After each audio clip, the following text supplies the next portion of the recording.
مرحبا بكم الخوت في الفيديو لمسات الاخيره قبل من الماراثون ديال كازا اللي بقات ليه غير 3 ايام.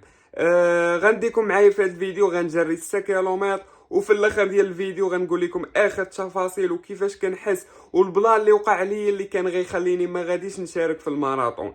البارح جريت 11 كيلومتر ونص، كانت فيها 6 كيلومتر بريتم طالع ديال بصح. فاليوم خاصني نطيح المسافه ونطيح حتى الريتم باش نقدر ريكيبيري. دابا كتدخل هذه المرحله خاصك تطيح فيها صافي السيمانه الاخرى باش تفادى الاصابات وتكون في افضل حاله نهار الماراثون. فدابا غنديكم معايا غنجري 6 كيلومتر ديالي وغنختموا الفيديو ديالنا بهضره مهمه بزاف كما قلت لكم، ما كنتش غنشارك في الماراثون وغنقول لكم كيفاش حاس التفاصيل، فخليكم مع الفيديو. انا الخوت واجد باش غنبدا الجريه ديالي اللي كما قلت لكم فيها غير 6 كيلومتر. غنسخن غير شويه وغادي نطالق ومباشره مع غادي نسالي غادي نجي نختم بواحد العومه هنا في البحر، الله يكون الماء بارد، فخليكم معايا.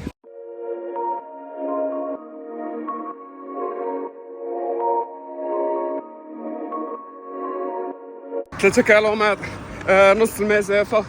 دابا غادي نرجع لمكان الانطلاق باش نجيب 6 كيلومتر لاصقه تما. النص الاول ضرب شو عكس الريح، كانت صعيبه ديال بصح كانت صعيبه.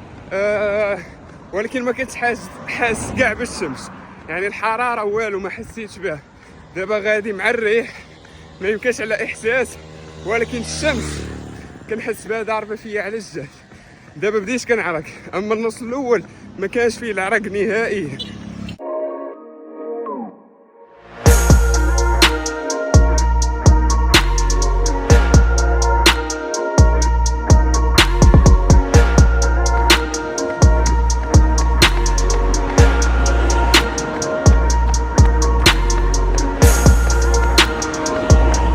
ثلاث جريات، 6 كيلومتر بنجاح، ضربتها في 31 دقيقة و50 ثانية، ريتم 5:18، ريتم مزيان.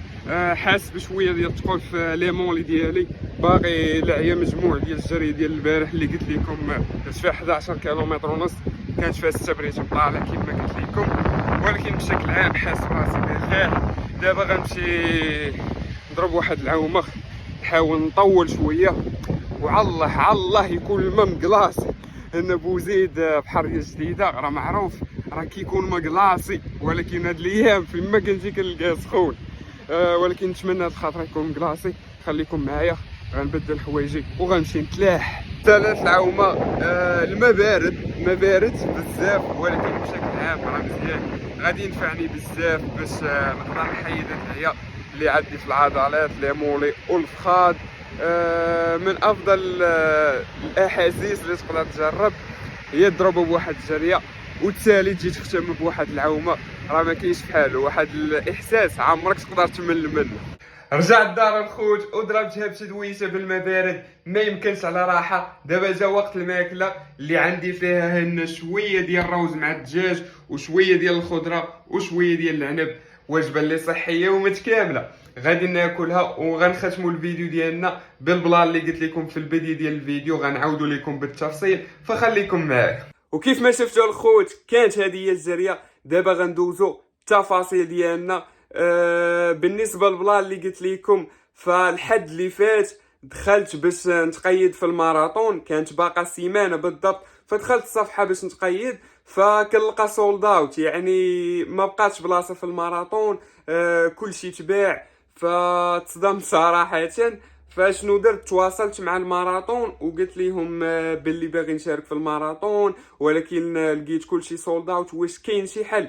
فصراحه هذاك السيد اللي كنت هضرت معاه قال لي راك كنتفرج فيك من شحال هادي في باج ديال انستغرام كذا.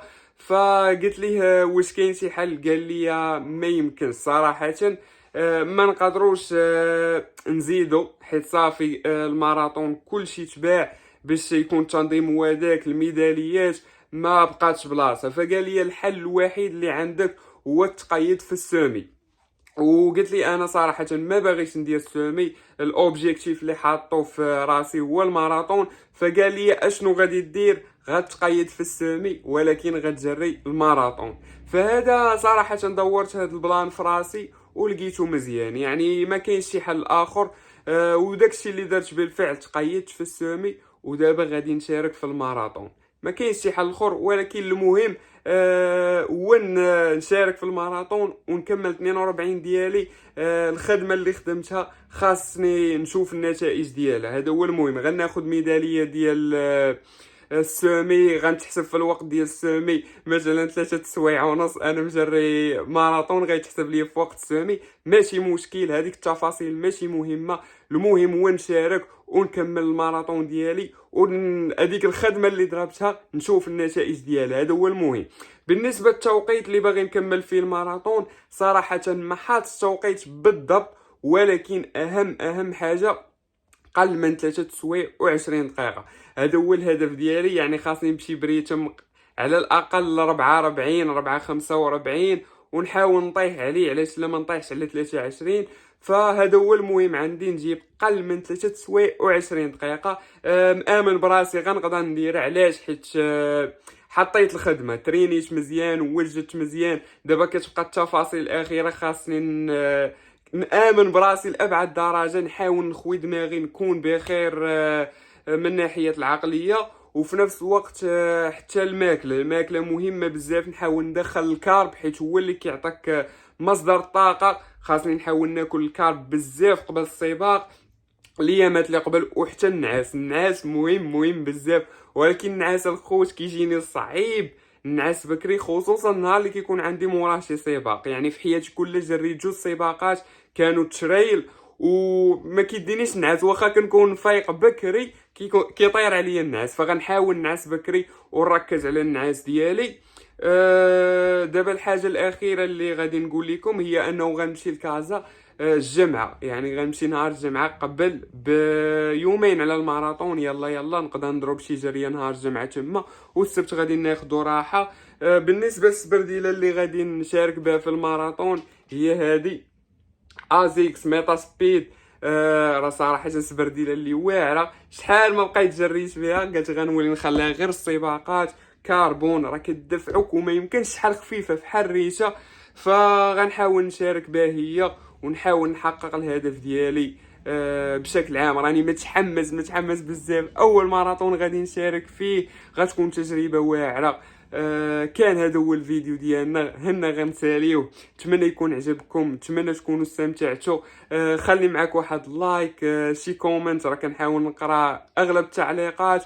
وخلي اشتراك وفعل الجرس باش تشوف الفيديو الجاي اللي غيكون فيه السباق كيفاش غادي يدوز. تلاقاو فيه ان شاء الله. تهلاو.